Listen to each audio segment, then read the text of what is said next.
Good morning, everyone, and thank you for joining us for July's edition of Health Bytes with Region 3. We are pleased to welcome this month's speaker, Dr. Anabel Rodriguez. Dr. Anabel Rodriguez is the proud daughter of Mexican immigrants and migrant farm workers from the Rio Grande Valley and an assistant professor in epidemiology at the UTHealth Houston School of Public Health, outreach program director for the Southwest for Occupational and Environmental Health, and serves as core director for the preparedness of small rural healthcare systems at the Texas Epidemic Public Health Institute.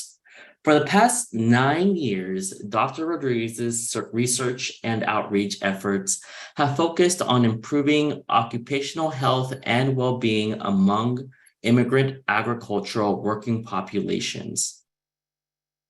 Most recently, her work has focused on identification and prevention of tuberculosis, healthcare access and barriers, vaccine-preventable infectious diseases, and facilitating on-farm vaccinations for agricultural workers and their families in the Texas Panhandle, Rio Grande Valley, and El Paso. On her free time, she enjoys hiking with her two golden doodles, Shiner and Tejas, and husband Grady. In today's Health Bites, our speaker will give the presentation on-farm health screening needs of immigrant dairy workers in the Texas Panhandle and South Plains. Thank you for being our guest speaker this morning, and I will turn everything over to you. Thank you, Brandon. It's done, and I think I should be sharing now. And I should be unmuted. Yes, correct. All right. Buenos días a todos. Good morning. As Brandon said, I really pride myself for having immigrant parents and being able to work back with this community. And it's an absolute privilege. I come from a long line of ag workers in my family, from my great-grandparents being braceros during World War II in this country to my grandparents in the valleys of California, my parents in Bakersfield, and then I didn't stop there. I was also, not too long ago in the fields picking grapes, onions, watermelons in the valley. And so this is really near and dear. And I share this with you so that you understand where my passion comes from and why I love to do this work. And I wake up every day just really excited to share. I do have a clock right next to me, so I'm going to stay on track because I can talk about this forever. So today we'll try to, this is almost like a 101, right? We'll try to really go through social demographics, occupational characteristics, which is something that I do as an occupational epidemiologist, really trying to find the health, safety, and well-being issues in the ag industry. And in particular, this presentation is going to focus on dairy farm workers. So I kind of flip-flop between doing work with dairy farm workers, bodega workers, farm workers, migrant farm workers, H-2A visa workers, logging machine operators. So I do a lot of the ag forestry, and I haven't done the fishing yet, but we just got a colleague who's going to start doing some work. And so we're really excited to work with her out of Galveston. We're going to review some of the on-farm health risks, right, that are associated with certain tasks and occupations, as well as the needs that a lot of dairy farm workers have in the Texas Panhandle. And we focused in this area, and I'll share a little bit more about it in the next slide, because this is where most of the farms are. We call it the Eastern New Mexico Texas Panhandle Milkshed. And if you take the Panhandle and just draw a circle and go into Eastern New Mexico, that's where you'll find a lot of the dairy farms and top 3 producing in the nation.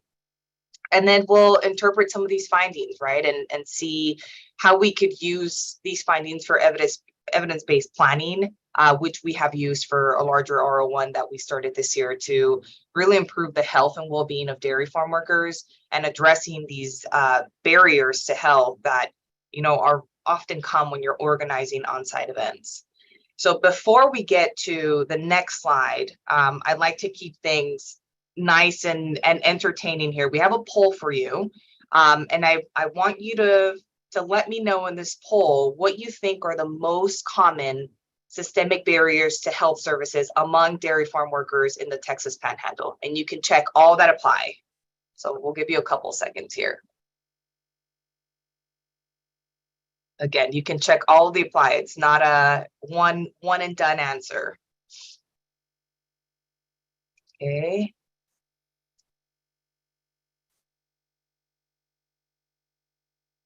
Okay, good. All right, so let me share results here. Okay, so the answer to this, can y'all see the poll, by the way? Just want to make sure everyone's okay. Cool. So the answer to this is pretty much all of them. And I'll give you kind of an idea of what we have found here. So a lot of the reported needs in this area have been diabetes type 2, hypertension, hypercholesteremia, lots of musculoskeletal pain, which you can imagine, right, from working and milking on the farm for 12 hours at a time, doing day shifts and night shifts, lots of dental hygiene need, undiagnosed, untreated mental health disorders, as well as a lot of social isolation. Again, kind of thinking and putting ourselves in the shoes of someone who lives in the Panhandle, right, where the nearest store is miles away, or the nearest community center or church might be miles away, and you're not very familiar with the area. And so to really back up that poll here, a lot of the systemic barriers to health services really start with cost, the lack of health insurance. It's not, providing health insurance in the ag industry is not a requirement. A lot of employers have started to do it. I think right after COVID, what a lot of employers realized was that they had to have healthy workers and a healthy workforce in order to be productive and to be a healthy business, right? And keep the turnover rate pretty low. So some have started to, the more progressive employers, but we're still lacking behind. And I'll show some of those stats in a couple of slides down. You have communication, cultural, and literacy barriers, right? A lot of workers speak Spanish. We're seeing now an increase of Guatemalan Quiche speaking populations in the Panhandle that don't speak Spanish. And so it's meeting workers really where they are on the communication level, but also cultural level, right? Because medicine is very different in Mexico as it is in Central America, as it is here, right? Or westernized medicine. And then literacy as well. Most of the workers that we work with have no formal to a third grade level education. And so making sure that, again, we are meeting workers where they are when they're trying to access health services in the States. They have conflicting work schedules. I just mentioned, yes, workers do milk 12 hours a day. There is a night shift and a day shift because cows have to be milked, 2 to 3 times a day, 24 hours a day, 7 days a week, 365 days a year. There is the lack of childcare, right, in the area, or just being able to afford childcare, which goes back to cost, limited knowledge of health center locations. This is a gap that we're trying to fulfill with a couple of resource lists, again, that I'll share in a bit. And I'm just really excited and really advancing myself here on the slides that I have. Lack of specialty services, right? In the Panhandle, the biggest hubs are either Amarillo or Lubbock, which can be a distance away from the small little towns like Muleshoe, Friona, Hereford. Transient lifestyles. There's a lot of migration, there's a lot of turnover, a lot of movement. So it can be very hard to get acclimated with the community that you have. And then lastly, and probably most importantly, is the fear of law and immigration enforcement, right? We saw back in 2017, a lot of ICE raids in the area, really impacting the dairy industry and really shaking the community in that area, right? And having fear to just go to the Walmart to get some food. So keeping these in mind is how we will move forward into this presentation. So a little bit of 101, right, of the dairy industry for those of you who have never been on a farm or are not familiar with the dairy industry.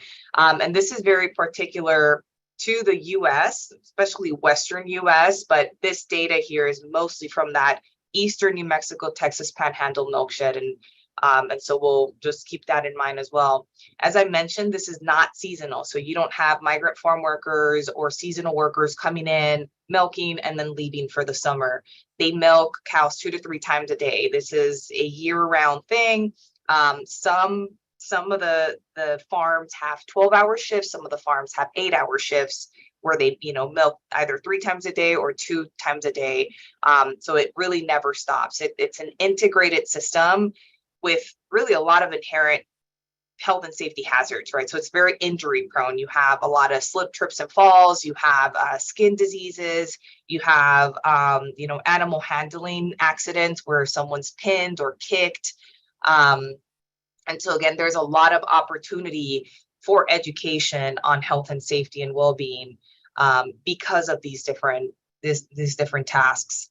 99% of the farms are family owned and operated, but there is a high dependency on foreign labor. So those who are owning these farms are not necessarily the ones who are out milking or feeding or keeping the day-to-day run of the farm. And we've seen an increase in H-2A visas, which are the ag visas that come in anywhere from 6 to 10 months at a time. They cycle through, go back to Mexico, touch back again, a little bit like the Bracero program, right? Coming into work and then coming back out.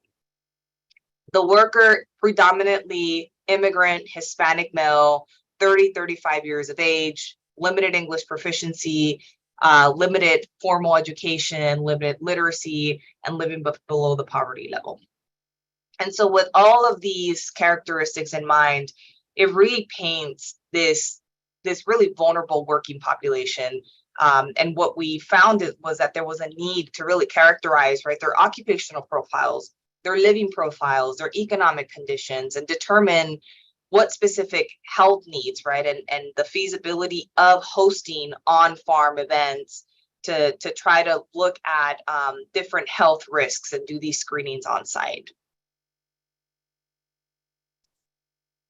So this was a very, very simple pilot study that we did. We surveyed 300 dairy farm workers. And for those who do big epi data sets, 300 seems like nothing, but these are very hard to reach workers. So we have to dig and really be out there, boots on the ground, work with community-based organizations, work with promotoras in the area, work with dairy extension, work directly with the employers to access workers at their place of employment to be able to be surveyed, right, for 20, 30 minutes. This represented 22 large herd farms in the Panhandle. Getting into one farm is very hard. So you can imagine 22 was a lot of work, but very much worth the time.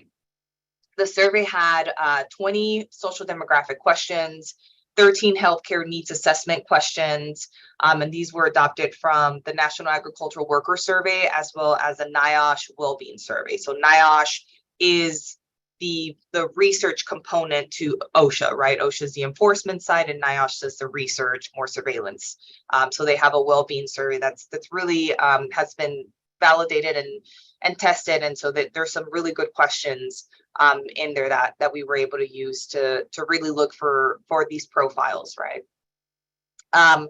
Data collection again was a little bit weird because this project started April 1st of 2020. So you can imagine we were all at home, and I was freaking out a little bit because we were about to take our first trip out, and that obviously did not happen because of the pandemic. And so we quickly shifted to doing phone calls until the beginning of 2021, where we were able to actually go out there. And that's where we were able to get most of our surveys, because people, especially workers, were very reluctant to answering our phone calls, right? And answering personal questions and consenting over the phone. So it's really easy to do this in person.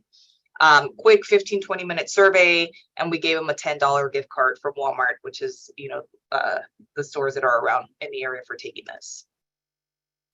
So here are some of the results for the social demographic characteristics. We found, again, very similar to the data that I showed you, because this is data from, the past 8-9 years, mostly immigrant Hispanic males, having been in the States anywhere between only 5 days. And I remember exactly who this was. And in the call was actually a couple of guys who had just been there 5 days to 44 years. So really big range. Age, again, between 30 to 35. So the average was 34.4. Very big range, again, from 18 almost to 80-year-olds still working on the farm. And believe me, they work extremely hard. Middle school, elementary level education for the majority of workers, mostly Spanish speaking. But we saw a small percentage of Quiche only speaking in this particular surveyed or sampled population. We've seen anywhere between 22 to 44%. So it really varies depending on the area that you survey in.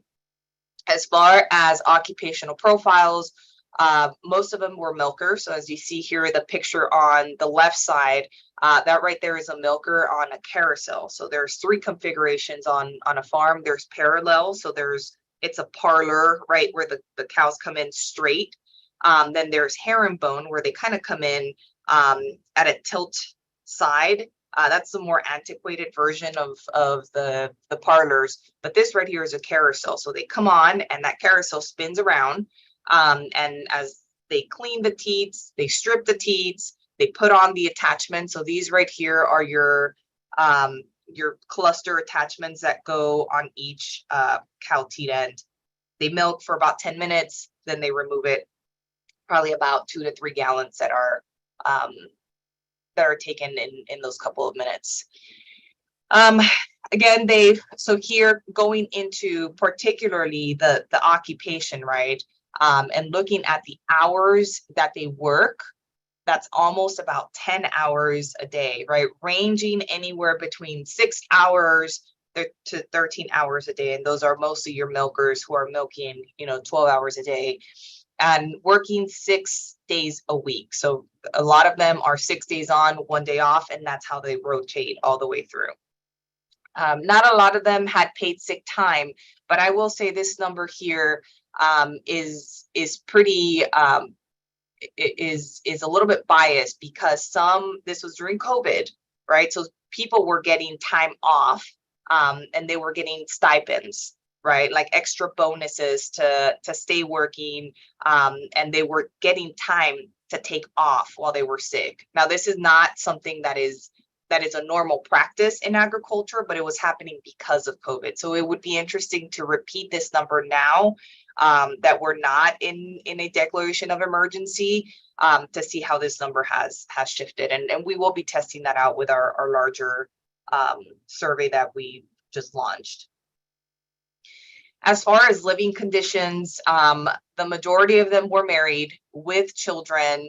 They were renting in the US, which is very common. And a lot of them had employer housing. And these numbers right here were linked to those H-2A visa workers and TN visa workers, right, that have to be housed by the employer. So this, again, is common to the H-2A TN requirements for those visas. A lot of them were living with their coworkers.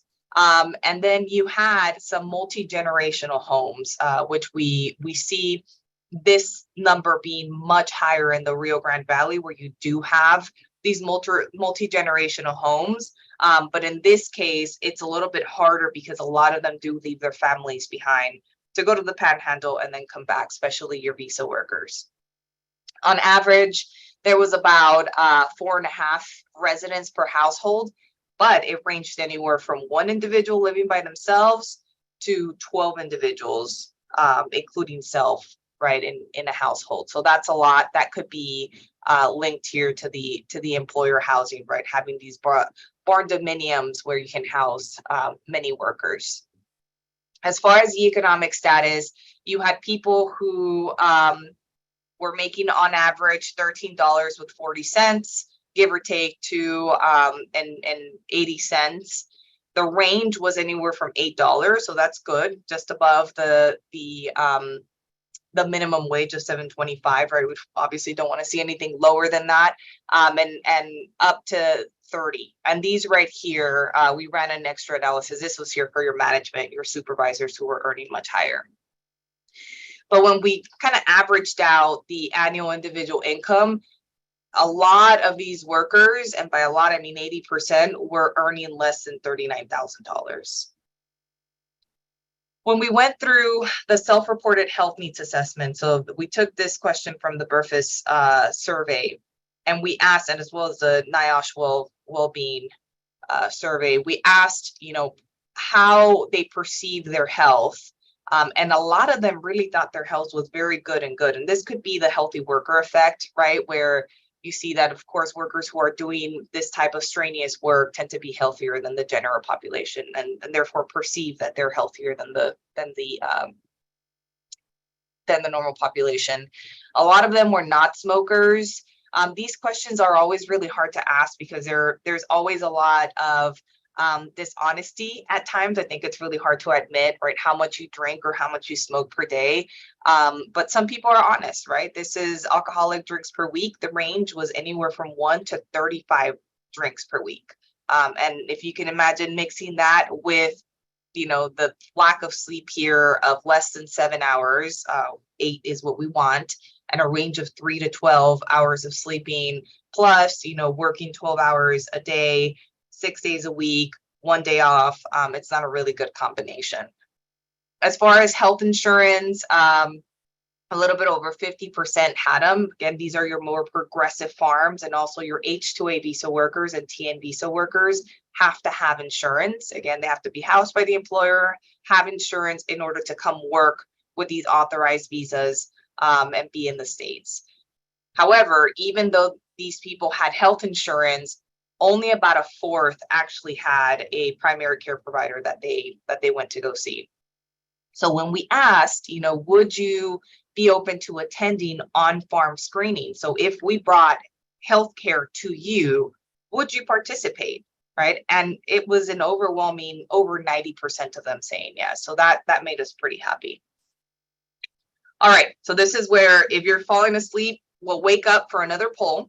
So I want you to rank.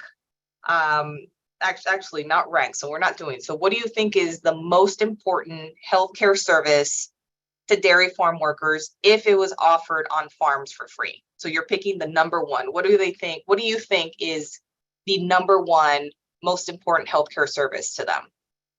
And this is broad category. Okay.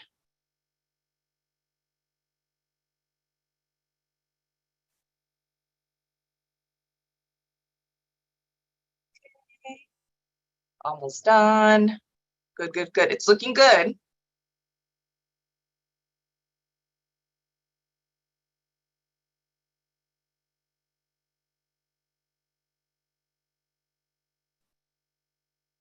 All right, I think there's 8 of you sleeping. I only see 31 out of 39. Okay, I'll give it a couple more seconds. All right. Okay.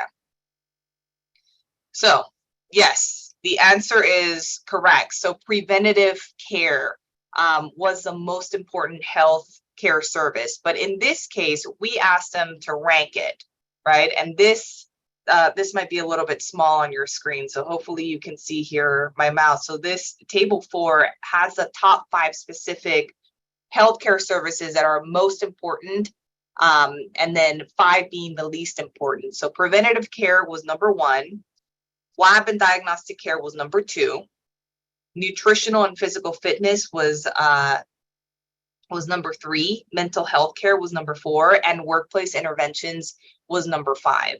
And we were pretty, I think if we start at the top, I think we were pretty impressed with the numbers of individuals who were really interested in visual and dental, which tend to be the most expensive, right?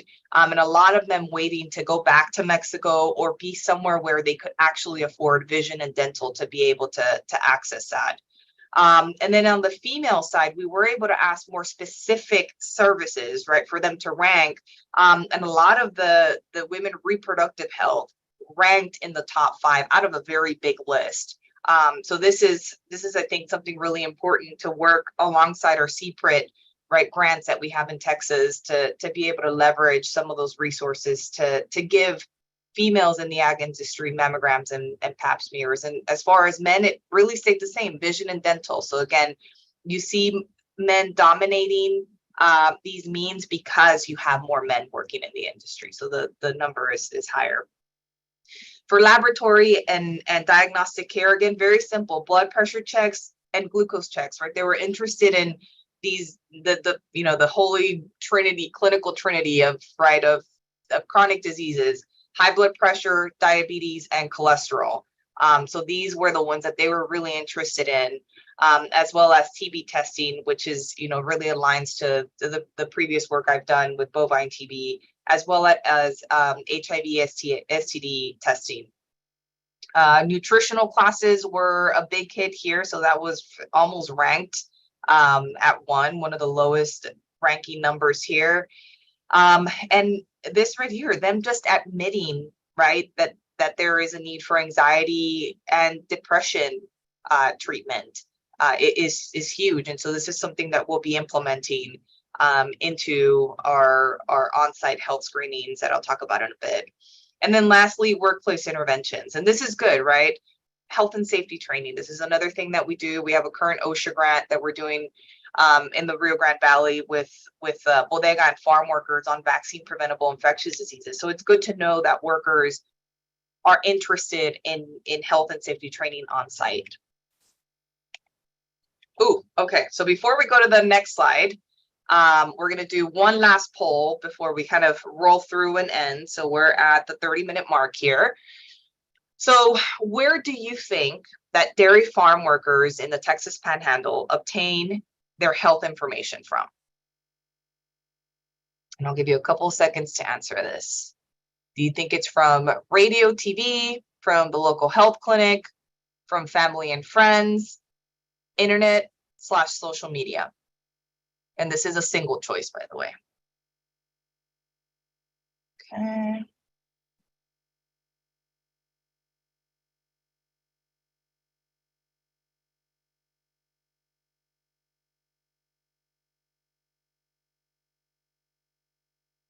Okay, give it 5 more seconds. We're about 82% complete.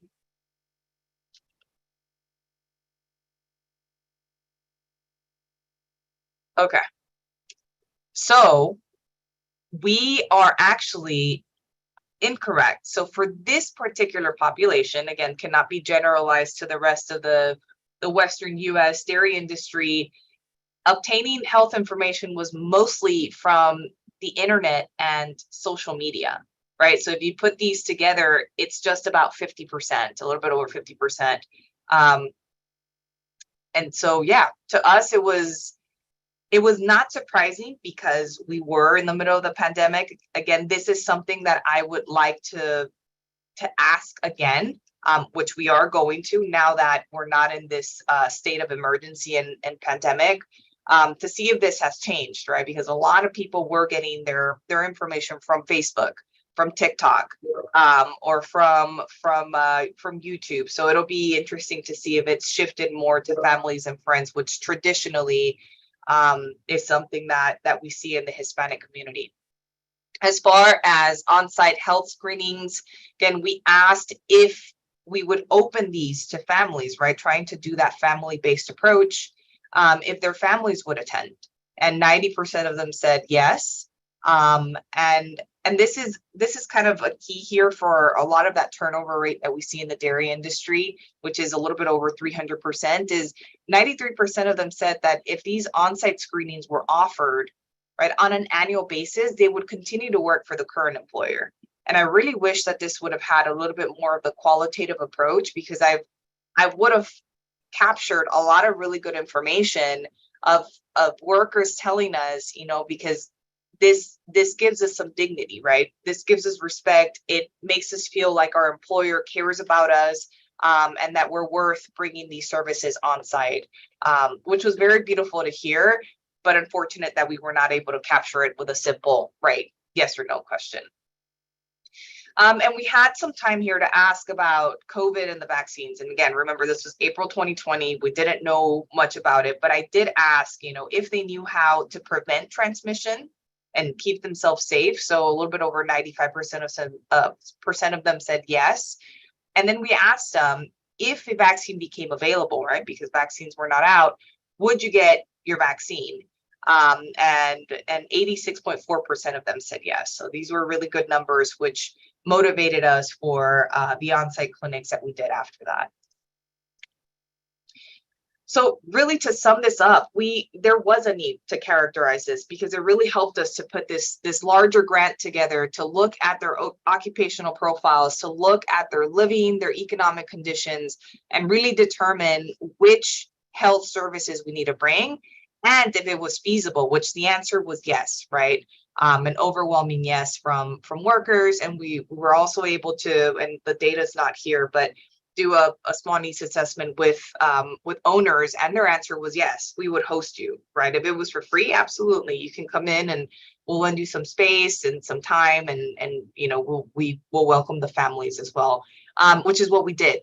We were able to vaccinate over 3,000 ag workers with the help of employers on site, as well as including their families in the Panhandle and the Rio Grande Valley. So it was true, right? And we were able to make that work. So what do we find, right? What are the conclusions from this needs assessment and this pilot? I mean, immigration status in general, and we know this, and I know I'm preaching to the choir, it's a social determinant of health that's really rooted in public health and how we do public health. It's rooted in economic and political inequities, as we saw all through 2020, 2021, and 2022.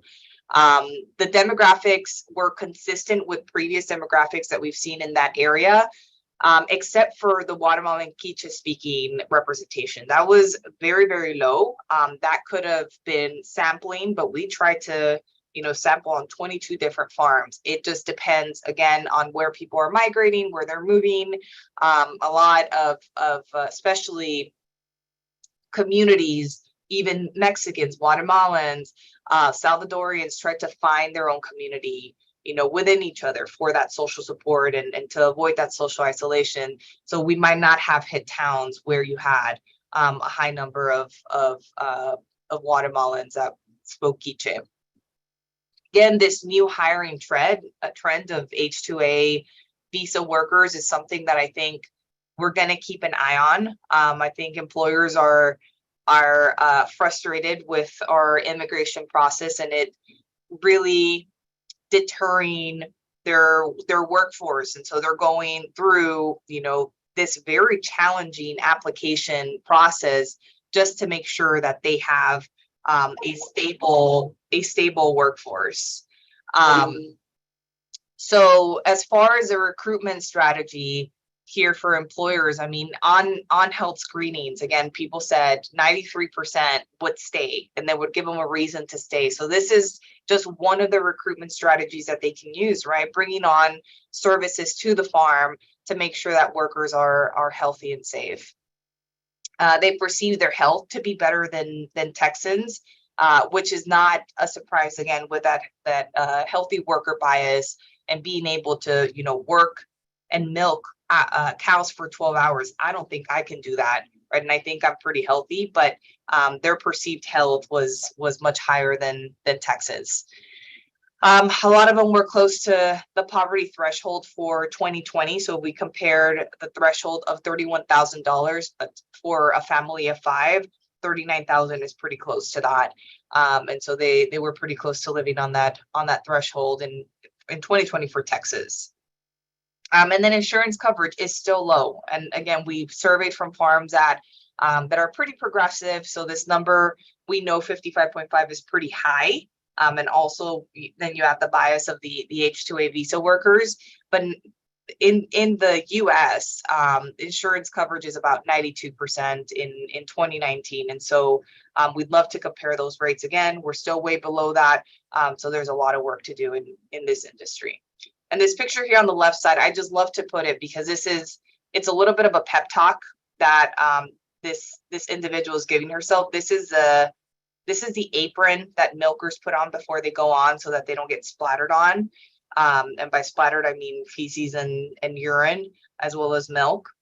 And it's a little reminder to her that she's being protected by her creator, and that she shouldn't have any fear, and that she's gonna be brave and have virtue. And so I when I saw it in the restroom, I just loved it so much. I took a picture of it, and it reminds me, right, of the work that we do every day. And here, kind of lastly, to wrap it up with this last slide before I show you a couple of resources that we have, and of course these slides have been shared with you.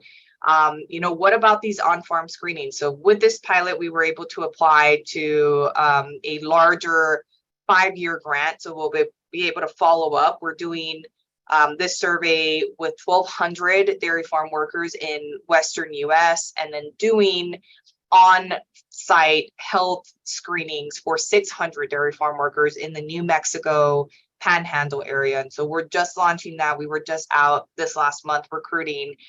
So we'll start with a survey, and then sometime in October, November, we'll start the screenings on site. And we'll do, right, what we found was that people wanted to check their A1C levels, to check their blood pressure, to check cholesterol levels, mental health screenings, nutritional courses, on-site safety. So we'll really try to wrap that up into as much as a comprehensive screening for them. And we'll, again, really leverage the resources from the community-based organizations, Texas DSHS in that area, all the different community clinics, and what they can offer so that we can have this traveling show right on the road. Things that we have to keep in mind, right, and that we did keep in mind as we were planning this, was make sure that this is a family-based medicine approach, right? Invite the families. Without them and without the family group and the unit, we're not going to be able to get much far. We need to involve, like I said, these local health departments, CBOs, different academic institutions, leverage grants, leverage funds, and we have to include the industry as well. We can't work without the dairy industry. We can't work without producers. We have to meet halfway and be able to understand all perspectives in order to be successful. We need to include point of care testing, again, for diabetes, hypertension, CVD. We're also doing kidney function. We're one of the PIs, he is a physical therapist, so he's going to be doing musculoskeletal exams. Mental health screenings. We'll have some interaction there with Texas Panhandle Centers. And we have to make sure that our staff is linguistically, culturally, and literacy appropriate, right? Meeting workers where they are. And then we have to be very intentional about referring abnormal results. So we will have, thinking back into all those barriers that we listed at the beginning, that we took that poll on, is that we give them information about the local health centers. When are they open? When are they closed? What's the phone number? Do they have an adult safety network? Do they accept your insurance? Having this information lined up and setting them up with a CBO that can help them out is going to have to be very intentional in order to help out someone who might have an abnormal result in our health screening. And also provide health education. Again, it has to be linguistically, culturally, and literacy appropriate. Make sure that this health education meets them where they are and that it's able to serve its purpose. And with all this in mind, I think the number one thing that we wanted to keep in mind was that what was paramount was to dismantle these systemic barriers, right, in order to organize these screenings. That each of those barriers that we listed at the beginning was checked off when we were planning these on-farm screenings. So it's 10:42. I am just about done here. I just want to share some resources. This particular presentation has been published as a paper. So here is the name. It's in the Journal of Agro-Medicine, and you can access it with this QR code. And again, the slides are going to be made available to you, so you can always take a picture of this later. I also want to show you on our outreach page for the Southwest Center for Occupational and Environmental Health, we have English and Spanish version of the OSHA vaccine preventable infectious disease. And these are small little clips. This first one is a big YouTube video. And then the rest are, talking about the flu, the tetanus, TB, Hep A, Hep B, monkeypox, COVID. And these are short YouTube videos talking about, again, meeting workers where they are, using cartoons, using common language to really try to talk about why it's important to get vaccinated with these vaccines. And so you can find it in our outreach program page using this QR code. And then lastly, talking about, providing resources for workers that they know where things are in their community.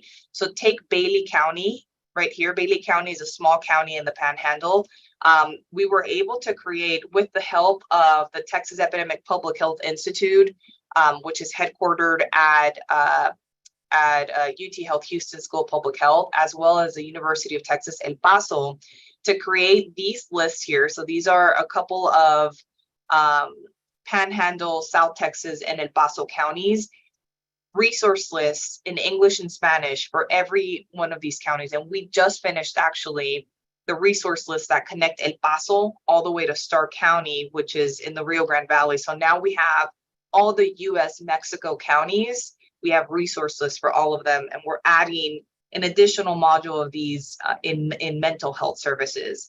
So you can see here, right? COVID testing and flu COVID vaccine sites, sitios para la prueba de la vacuna de COVID. So you see everything's in English and Spanish, something you can put on your fridge so that you know where to go. There's things like funeral assistance, legal aid, Wi-Fi services, housing expenses. And again, this particular county is very, very tiny. So there aren't a lot of resources, but we can always give them, especially for people from Bailey, we can give them a flyer for Parmer because it's the county right next door. And Parmer has a little bit more resources. So it's really getting to know your communities and knowing what their needs are. But these are resources that we're going to be using in these health screenings. And if you're from Texas and you work in any of these counties and you want to download these resource lists, they're available for free on our website at the Texas Epidemic Public Health Institute, or TEPHI.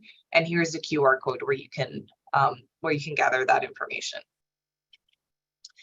And that's it. And Brandon, I think you're going to be proud of me because you said for me to finish at 10:45, and it is 10:45.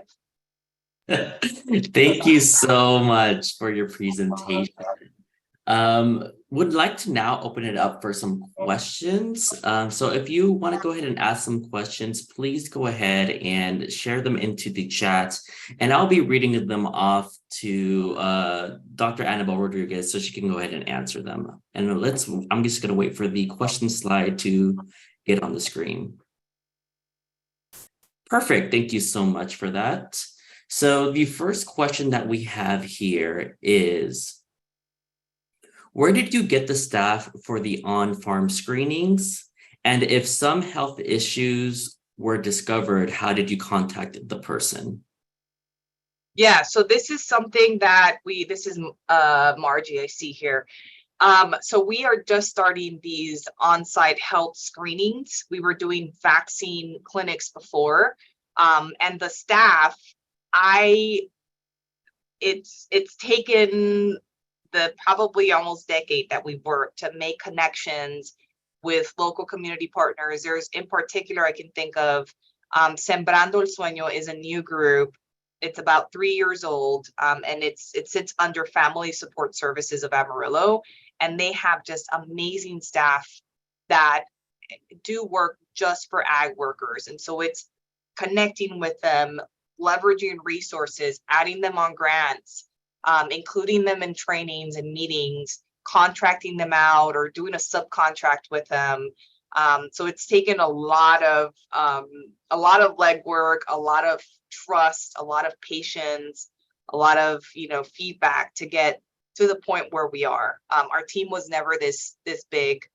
And then as far as if they had a health issue, so we're well and prepared for that. As I mentioned on my last slide, is being very intentional about referring people out.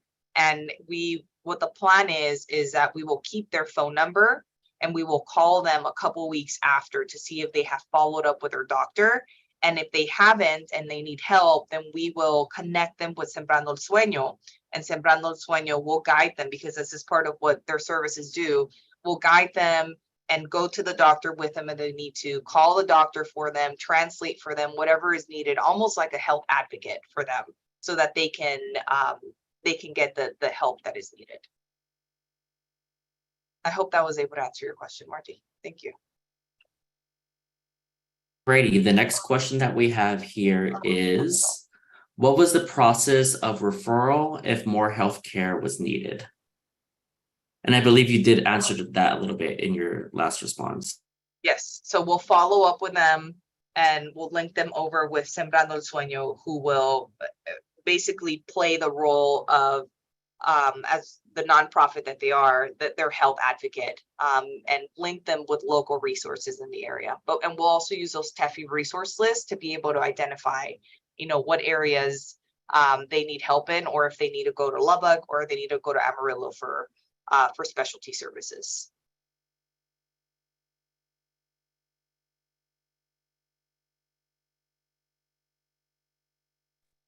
We have another question here. How many health screenings are planned each year?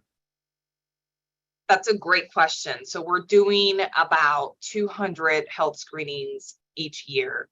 And that's the amount of funding that we have, but we're hoping to be able to get free stuff. I always love free stuff. I love free vaccines and free admin of vaccines and other services. So if we can get our hands in the meantime on any collaborations that we can do to get more hands on deck, then we will continue doing more than 200 a year.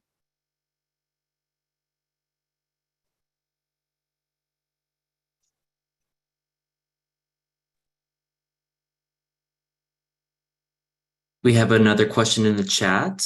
Is the decline in primary care in rural Texas impacting patient care? So I can't talk about patient care because I don't have that data, but I know that there are some hospitals closing down, clinics closing down in the Panhandle, and I foresee this impacting us being able to refer workers. I know it's impacted our resource list, right? We have to remove people and reprint them, and it's a lot when you lose a clinic or a hospital or a service in the area that people are dependent on. So I do foresee it being a big impact. I got the next question here. Did the vaccine clinics provide all vaccines or just COVID? That's a great question. So we started with just COVID at the beginning, and then I was able to get free stuff, which again, I love free, anything free that I can get for my ag workers, I love. So we started then adding flu vaccine, then we added Tdap because we were able to justify that they work with heavy equipment. And then we were able to get the pneumonia series, and then we were able to get Hep A, Hep B, then we were able to get MMR. And I think that's where it stopped. And we weren't able to get monkeypox because they had to go because of the stock was so low. For those who were interested, we just referred them to their local health department.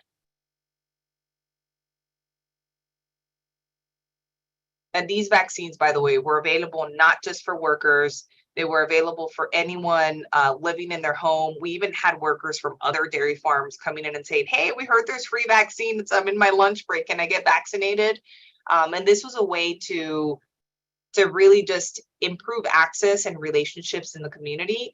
But also what we were seeing is that there was hesitation on COVID vaccines, and they were already taking a couple steps back. It's like, oh, what about the other vaccines? And starting to question them. So this was a way of re-educating, right? And having these modules about vaccine preventable infectious diseases, that hey, we've been vaccinating with Tdap our whole lives. You get a booster every 10 years. It's completely normal. So it's re-educating and trying to move forward without inflicting that fear. Following all up with that answer, I do have a question from myself. How did you go ahead and kind of introduce yourselves to the farm workers who were a bit more apprehensive of your presence?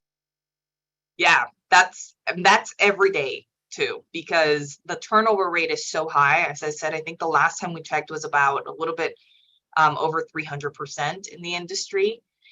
And if you do the math, that's a lot. It's just workers filtering through, these farms. And so a lot of them don't know me, even though I've been going to the same farm for, like I said, almost a decade. They have zero clue what I've brought in the past or what we've done in the past. So it's a lot of just going in the first day and just saying hi, asking before, giving anything or asking for anything in return, just being friendly. We take a couple donuts sometimes or some fun. But it takes a lot of trust from the management and the leadership on the farm. So we're able to get into the farm, using the collaboration of our dairy extension specialist. Then now the owner trusts us because they trust the extension specialist. And then so the owner will refer us to the manager. The manager is usually Hispanic male who's been there for 30 plus years, bilingual. Then once we get in with the manager, we explain a little bit to the manager, hey, we're trying to do vaccines. What do you think? And then the manager will be like, all right, let's talk to the workers. And so the workers trust the manager. So it's almost like a trust on trust game, a domino effect of what we try to rely on. It's tedious, but it's worth it when you get the right outcome. Thank you. And I have the last set of questions here for you. Did you get feedback from the farm owners after the health clinic visits and these other services were offered? And were the owners interested in continuing to host the clinics and support their workers' health needs? Yes, absolutely. And it's gotten easier to do other things. So the feedback, to answer the first block of the question, the feedback was really positive. They wanted us to come back, which is good, right? You always want to be invited again.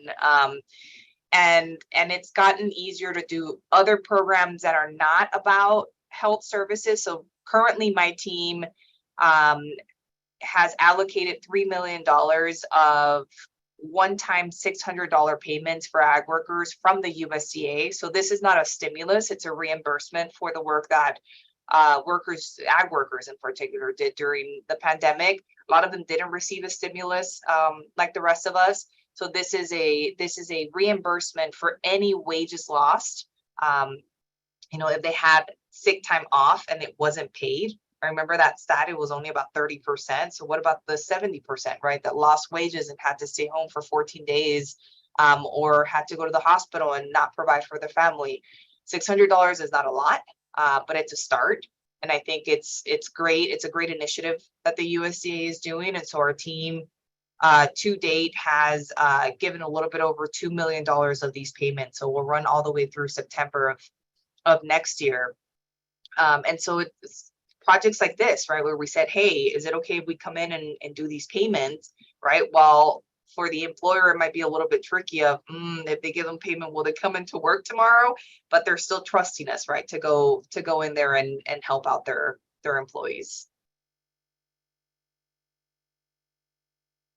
Yes, thank you so much for your answer.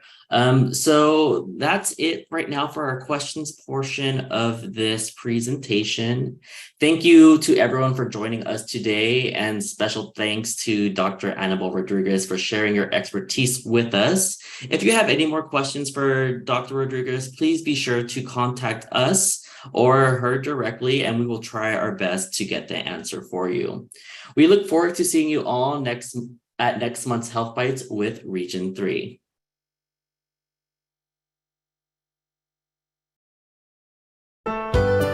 Thanks for watching. This video was produced by the network of the National Library of Medicine.